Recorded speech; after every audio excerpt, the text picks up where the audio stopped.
मेहुणीसोबतच्या प्रेमसंबंधातून पतीची हत्या, नातेवाईकांनी तरुणाला जिवंत दरीत फेकले।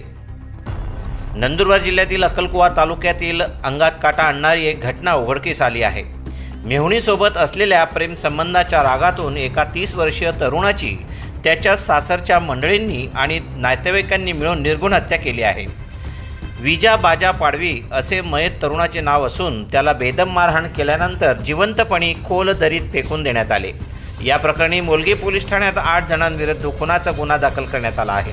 मिळालेल्या माहितीनुसार मयत विजा पाडवी याचे त्याच्या पत्नीच्या सख्या बहिणीशी प्रेमसंबंध होते। या अनैतिक संबंधाला कुटुंबातील सदस्यांचा तीव्र विरोध होता। याच कारणावरून 26 मार्च 2026 रोजी दुपारी 3:30 वाजेच्या सुमारास खाई गोरजाबारी पाडा येथील डोंगर दरीत संशयितांनी बिजाला गाठले। सुरुवातीला संशयितांनी बिजाला लाथाबुक्क्यांनी बेदम मारहाण केली। यावेळी खुद्द मैताची मेहुणी हिने याला मारून टाका अशी चिथावणी दिली। फिर्यादी पत्नी आपल्या पतीला वाचवण्यासाठी मध्यस्थी करत असताना तिच्याच भावाने तिलाही मारहाण करून बाजूला सारले। मारहाणी दरम्यान संशयित गुला गोमा वळवी याने बिजाचा गळा दाबला। त्यानंतर आरोपी गोरख्या पाडवी, जगनसिंग वसावे, गुला वळवी आणि साहिल वसावे यांनी जखमी अवस्थेत असलेल्या विजाला उचलून डोंगर दरीत फेकून दिले। या भीषण घटनेत विजा पाडवी याचा जागीच मृत्यू झाला।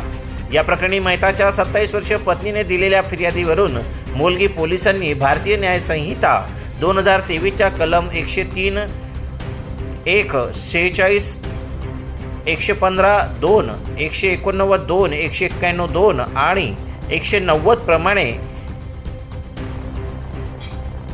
खाल्या भांगा पाडवी, गोरख्या विजा पाडवी, विजा पुण्या पाडवी, सर्व खाई दिपला पेसरा वसावे, जगनसिंग दिपला वसावे, गुला गोमा वळवी, साहिल सूर्या वसावे, सर्व भराडी पादर आणि 8 फिर्यादीची बहीण यांच्यावर गुन्हा दाखल केला आहे।